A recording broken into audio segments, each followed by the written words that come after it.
Hello, everyone, and welcome to Norm, the Cheers podcast that isn't. I'm Mike. We got Tookie. We got Dave.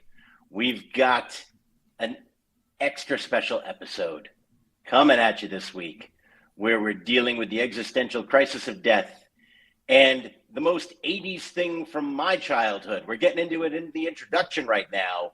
The sincere belief that I could slow down my heartbeat to convince people that I had died. That was a very 80s thing. I don't know what it is, but it happened. Ninjas were a very big deal in the 80s, and there were just a bunch of cinematic and TV representations that if you focused, you could slow your heartbeat down to 1 beat a minute and convince people that you had died and you could survive underwater and buried alive. And we really thought that, and God bless the 80s. How are your heartbeats doing, everybody? Slow and steady. Perfect. You're ready to fool the man. I'm going to try to pull this on my daughter in the car ride later. Nice. Thank God the Chevy's got autopilot. Just keep it at 35 miles an hour. You'll be fine. Point it in that direction, kid. Straight to Pawtucket. You can't go wrong. All right. We've got an interesting episode. Fear is my co-pilot. I enjoyed this episode quite a bit. It's an episode that I had remembered. It's an episode that kind of stuck with me. And it's really, to me, the episode that propels the rest of the season forward. This is the episode where they have a moment where they just declare exactly what they're feeling to each other. And now it feels inevitable that it's going to come to a head by the end of the season. I really feel like this is the turning point episode for the season. I liked it, thought it was well written, well acted, liked the guest star, should have written down his name, didn't. And that's where we're at. Dave, what was happening in the world when Fear is my co-pilot dawned upon us? This premiered on Thursday, March 13th, 1986, airing that same night. Hosted by the inimitable John Denver, the 12th annual People's Choice Awards, which, in case you don't know, these are awards that are exclusively reflections of popular voting. In the 80s, this was done via Gallup poll. Now it's done via internet, but these are meant to serve as awards / reflections of what is hot in the for the average American consumer. So I figured I'd just ask you a couple of see if you can guess a couple of these. Who do you think in 1986 was voted the favorite all-around male entertainer? Michael Jackson. No. Burt Reynolds? No. Actor, performer, still alive. The source of a great deal of controversy over the last 10 or 12 years, as well as a 4-part documentary by Kamau Bell. Bill Cosby. Yeah. Bill Cosby was our male entertainer of the year. There was a tie for all-around female entertainer. Barbara Mandrell was one. The other is a still highly regarded female actor, one of the more decorated performers of our day. Meryl Streep. That's the one. It's amazing how long I know we talked about this a couple of episodes ago, but how long Meryl Streep has been at the forefront of our national conversation with regards to excellence. Let's see. It's incredible. Our favorite young TV performer, I believe, is sadly deceased. Was recently, I think, just started starring in a network sitcom. Just recently today or recently in 86? Recently in 86. Passed away. I believe he passed away a few years ago.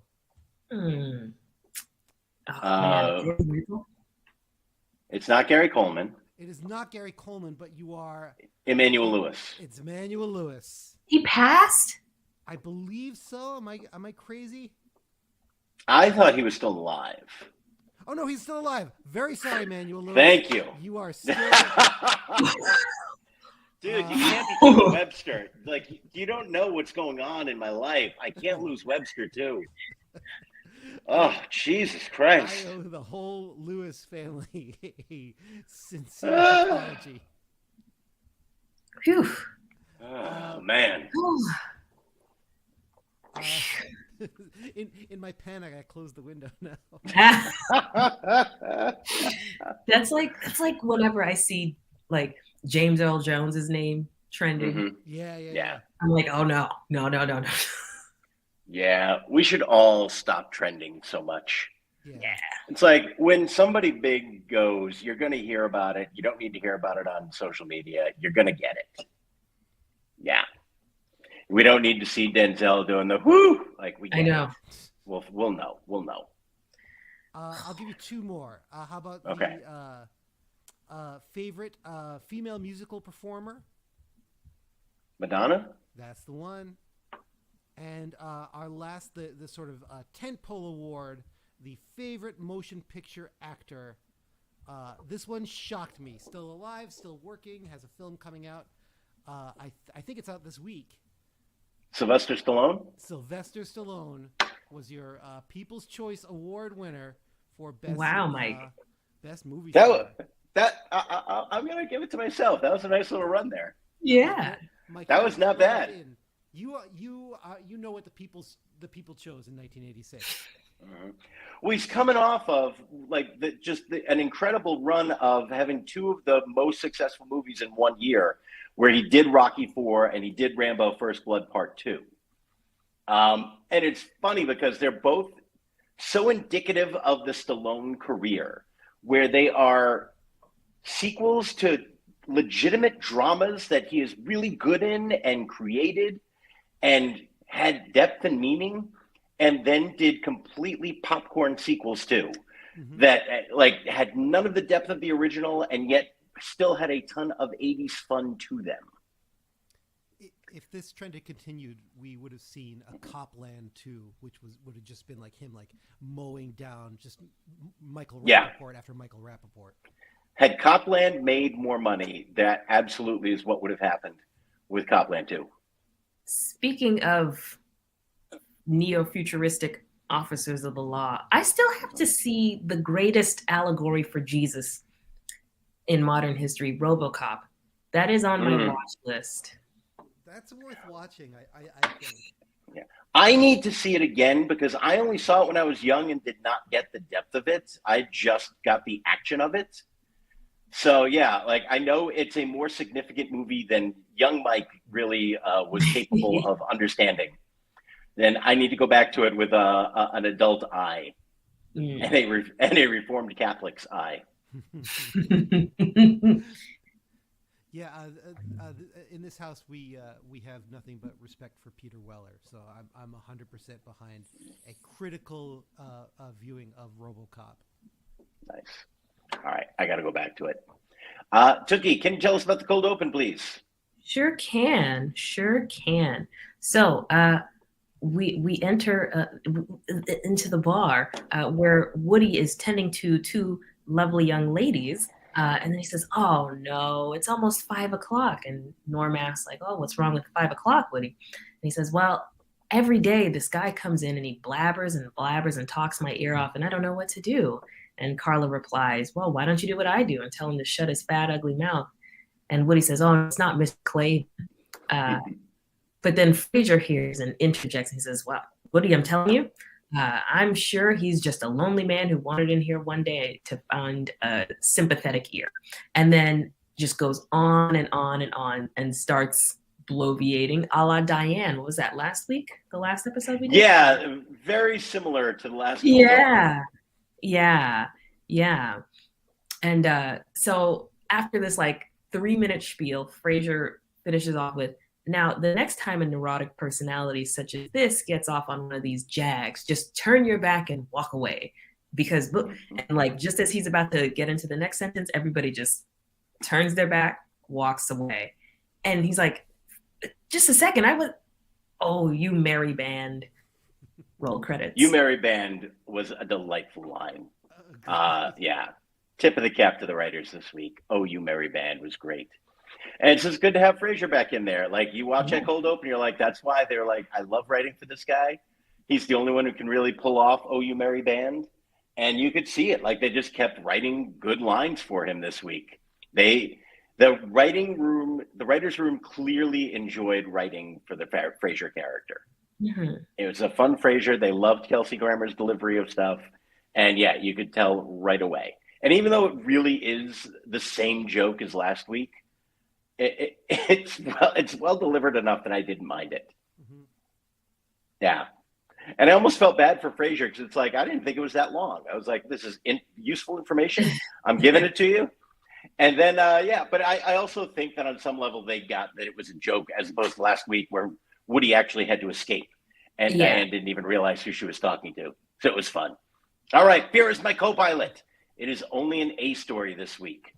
Diane is late coming in because she was under her down comforter and she's a bit of a slumber cat. And it's a rainy day here in Massachusetts. And all I was thinking is, man, being under a down comforter really sounds great right now. That sounds so good.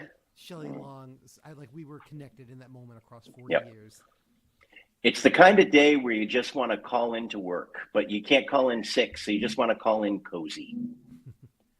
Can I call in cozy? I can't come in right now. I'm way too cozy.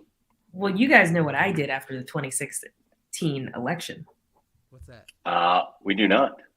Yeah, I called out Black out of work. Like, I called my supervisor and I was like, I really can't quite come in today. I don't have the bandwidth. Yeah. And she was like, I get it. I get it. That's a good supervisor. Yeah. She was great. She was great. Yeah. That's a lady. So she is in. Jack Dalton called. For some reason, called the bar. I know it's a nitpick. I shouldn't get too hung up on it. And I really felt like I thought there were going to be more nits to pick in this episode. And that was my only one where I'm just sort of going like, why is he calling here?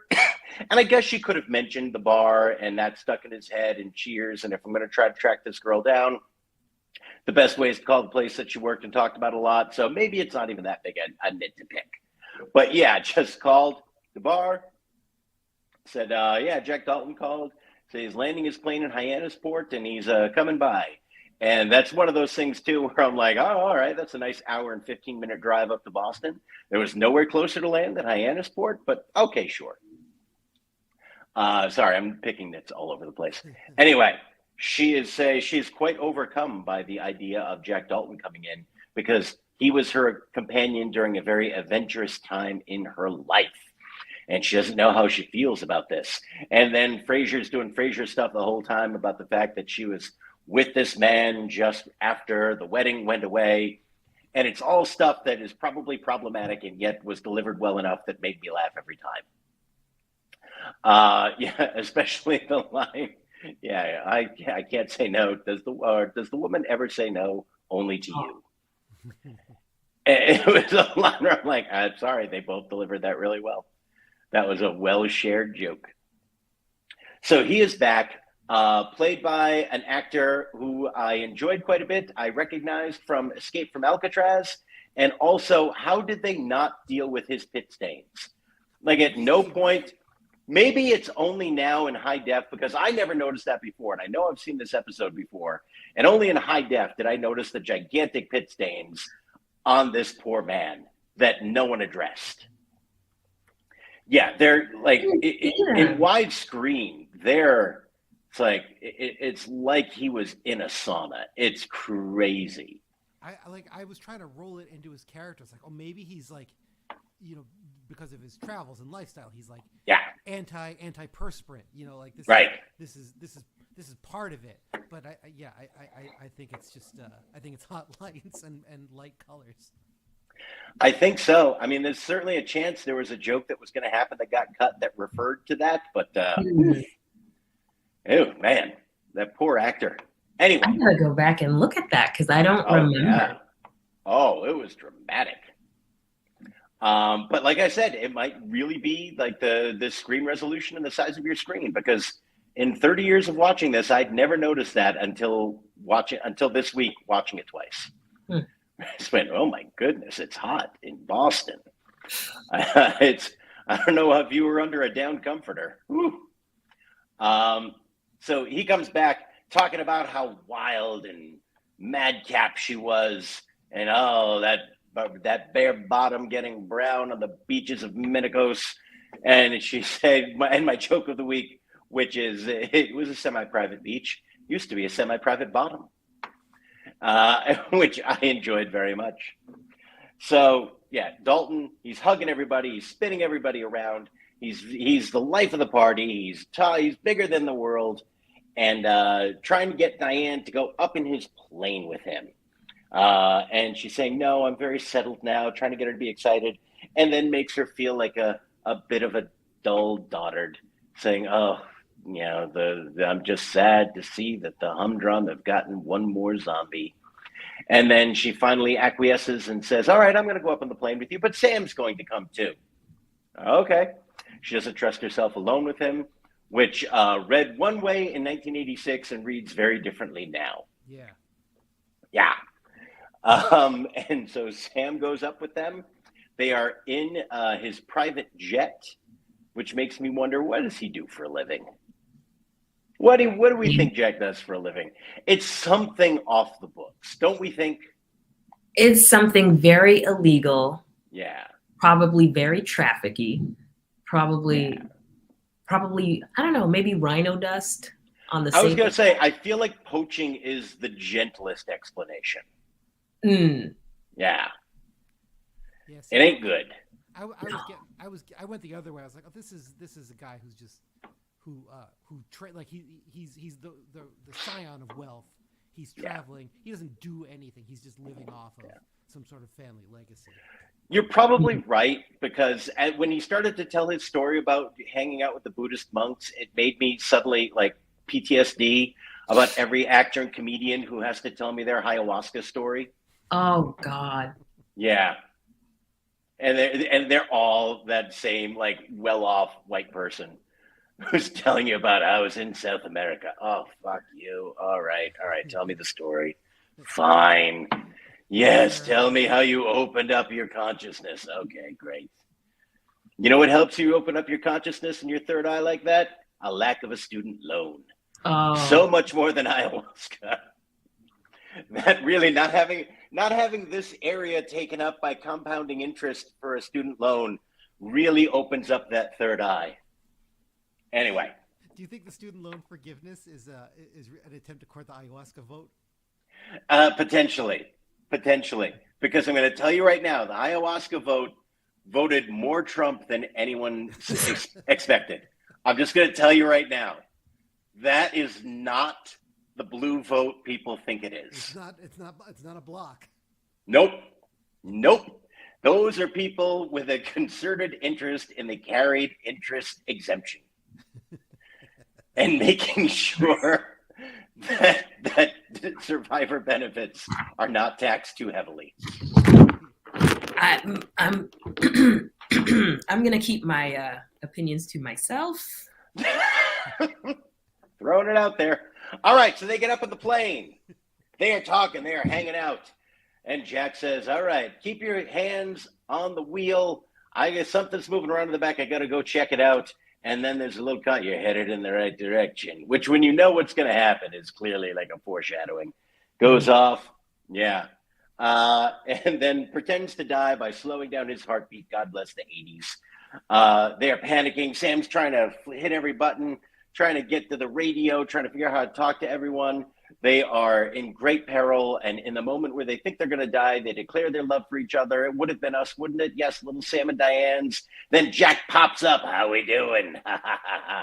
And really like, oh, so creepy, but kind of perfect. And yeah, and then it says you were on autopilot the whole time until Sam turned it off. Then gets the plane going again and just saying, you needed this. Everything's going to be better now. Food is going to taste better. Sex is going to feel better, which catches Sam's attention. They land the plane. They are back at the bar. Sam has a big black eye from where Jack punched him in the face. Everybody leaves, leaving Sam and Diane alone. Diane says, I think maybe we should put these feelings away until later time when we are better equipped to deal with them. Let's not even talk about it and forget that it happened. Forget that what happened.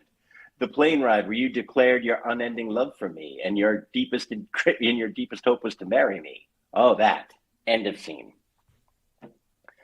And there you go. That's the episode.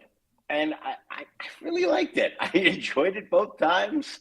I thought it was well written. There were a lot of good jokes in there. It was well performed. It drove everything for the scene forward. I could feel it felt like, in a very good way, the roller coaster climbing up to the top. I'm like, all right, here we go. We're getting ready for the big moment. What did you think, Tookie? Okay. Student loan forgiveness for everybody. Don't be bitter if it wasn't you. But anyway, it benefits us all. This episode, it's an economic stimulus. Everybody. Yeah. Yes, that's like $20,000 that's going to be entering the economy with velocity. This is fantastic. Let it happen. Truly. Okay, sorry. This episode was confusing. I wanted more bar shenanigans, but I appreciate the fact that this is what is going to help, again, give direction to the rest of the season. I just wish it hadn't come so late. I think if it were earlier on in the season and the writers had that to go with, then the season overall would have more direction rather than just like a whole series of just vignette episodes. If that makes sense. I get it. Yeah. You wanted... I do hear what you're saying. It would have had a little bit more of a season 1, season 2 vibe where it was carrying through everything. Yeah. There definitely have been... I agree. Like, last few episodes have been a little like, all right, stuff's just being funny. And this is driving it forward. Yeah, this is really the narrative happening. And for whatever reason, like Boston Boppers is a great episode, but very much this is a moment. Yes. Yeah. Yeah. Not to say that, things haven't been enjoyable, because clearly they have. But this episode didn't have enough of the meat leading up to this big climactic moment in the airplane for me. Yeah. If there were a B plot, I think I would be more invested. All right. But that's just me. Valid. No, I think I wonder... Go ahead, Dave. I think you're hitting on a really interesting point too, because like I think it was nice to finally see Shelley Long get a chance to kind of do something, and she hasn't had a lot to do to push against this season, with the exception of like that the Cliff episode, but the central drama with her and Sam, like, by going unaddressed for so long, it's left her being a little bit floppy. And then like Frasier comes in and kind of like takes up some of that airspace where she could still be funny. And now he's getting the same cold open as she's getting, and maybe it's even like a little tighter. So I guess in that sense, like, I was glad to kind of see Shelley Long, get something to really kind of push on and to chew on in this episode, because it did feel like it's been a little bit, from her perspective especially, it's been a little bit directionless for the last like 10 or 12 episodes. Season 4 has been really interesting, especially in the context of the show overall. Because I suspect I would love to like pick the brains of the people who are making it, although James Burrows' book is a little too dry for me to actually build in there and read. I'm sorry, I shouldn't say that. Maybe I should go back to it. Maybe I just need to. I should have had somebody else read it. That's all I'm going to say. Anyway, I need to go back to it. But I feel like season 4 is a moment in time where they started to realize that the future of Cheers was going to be having it be different from what it was already. And I don't know what came first. If at first they knew that Shelley Long wanted to leave, and so they needed to start preparing for what Cheers is going to be after that. Because whenever you have a series, especially with a will they or won't they vibe, you've got a shelf life on it, because you can't keep doing that forever. Like, even as successful as Friends was, it hit a point where if it was not 6 main characters and those were the 2 main characters, Ross and Rachel, and that was carrying out over 10 years, you'd be like, this is insane. And even now, when you go back and look at it, you're like, Jesus Christ, will you guys just get together or stay apart? This is ridiculous. But, you know, I think about moonlighting where you finally have to get them together or keep them apart or do something with them. And I think, yeah, you're not dealing with it in the episodes before this. And they realized after season 5, they can just have a workplace sitcom without this overarching relationship that is going to need to be dealt with in some form or fashion. So from season 6 on, where it's all right, we're just spending a week in the bar. And these episodes that we've been spending time with over the past 4 or 5 weeks have very much been the kind of episodes that would come later on, where it's the Boston Boppers episode, where it's all right, this is what Cliff is doing this week. This is what's happening with Norm this week. And that's going to be much more later on because you can do that forever. As they proved, they did 11 years of it. And you couldn't have done 11 years with Sam and Diane. It wouldn't have held up. They couldn't have been in a relationship that because you would have needed to be with them in their house. You couldn't have them not be together because the attraction was too strong. The chemistry was there. The relationship issues were going to be there, and it would have been too weird if one of them had gotten together with somebody else and you couldn't keep them single forever. So the shelf life was there, and I think they are feeling out what this show is going to be once Shelley Long is there. But now they're going back to, all right, we need to deal with Shelley Long being here right now and the Diane character. Because the Diane character can't exist without the will they or won't they thing. Because you were just saying, like in the past few weeks, it feels like Diane hasn't had enough to do. Because she's not going to be in this bar doing this job if it's not for her feelings for Sam. She's going to go and do something else. Mm-hmm. So that this can't exist that way. Yeah. No, there's an expiration date on all of that. Yeah. Whereas, the other stuff, a weekly vignette is evergreen, essentially. Yep. Yeah. I don't know. I guess in some ways it reminds me of what's happened. You know, every sitcom, especially that's on for a while, has to at some point kind of adjust and deepen. Weirdly, I'm kind of thinking of The Simpsons, which kind of is went through a similar thing with regards to deciding at a certain point that Homer's the most interesting character on the show. Mm-hmm. So we're going to that's where we're going to sort of live. The majority of our family time is going to be focused on Homer. And then when we're not focusing on Homer, we're going to kind of filter out into the larger world and explore that a little bit more. It does seem like you can't sort of like, you can't expect a relationship to stay static for 10 years. No. I got in partial trouble on Twitter once for expressing my distaste for Homer Simpson specifically. Yeah, those are not the most tolerant fans. No. Just Homer. Yeah. I mean, the rest of the characters are fine. It's just Homer. I can't do Homer.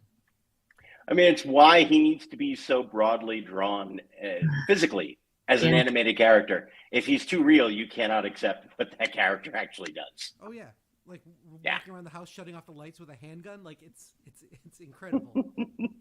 Yeah. All right. I did my 80s thing. Should we start? So why don't we start with some 80s things since I already did mine with the slowing of the heartbeat. Dave, what's your 80s thing of the week? I'm kind of piggybacking a little bit on that, but I'll go with the sort. So obviously there's this huge trope of the sort of like Eastern mysticism that pervades a lot of popular culture. Going way back, but all the way through like Charlie Chan and into Doctor Strange comic books and there's like that little hint of it here, but and where it really feels kind of 80s to me is that sort of that sense that like it's part of it's part of a man's rite of passage to sort of bring some of that onto his sort of like white masculine self, kind of in vaguely Indiana Jones kind of terms. Like there's a way to kind of engage with and sort of bring this sort of Eastern mystical traditions under a very sort of Caucasian masculine kind of like forward moving energy. That's kind of that's what I felt today. I was like, this is a very sort of like colonialistic Indiana Jones treatment of Tibetan mysticism. Yeah, and that Hollywood vibe of like taking something Eastern or South American and going, but you know what we really needed to take this up a notch was a white guy. Like American Ninja, where it's like, we've had good ninjas, but this guy, that's when shit got real. Yep.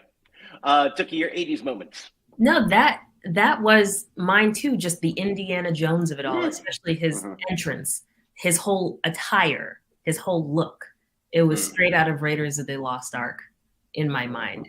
That completely leapt out at me. The I didn't notice the pit stains, but I will say, just like the fact that grooming standards for men were even lower in the 80s is also what leapt out at me. I'm like, Diane was bumping uglies with this? This man hasn't showered in 6 weeks. Like, so that leapt out at me. I'll tell you though, once you get around Jack Dalton, that musky scent. I don't know. I don't want it. I don't want it. And lastly, what leapt out at me is Carla mentioning that she pays a babysitter $1 an hour. $1 an hour to babysit was reasonable. I believe that was just an extra $1 an hour when she goes into overtime. Oh, okay. I was gonna say, I was like, is that? Because it had me looking into like minimum wage and the history of minimum wage. Shout out to Massachusetts. That's where the country's first minimum wage was implemented in 1912 at 25 cents an hour, back when $1 was, when dividing $1 meant something, you know? So that also stood out at me. But like single digit wages in general for a babysitter, especially for Carla's feral children. Not today. Not today. All right. Joke of the week. I think I already did my joke of the week too, the semi-private bottom. Tookie, what was your joke of the week? Oh, that was my last. I forgot to note that.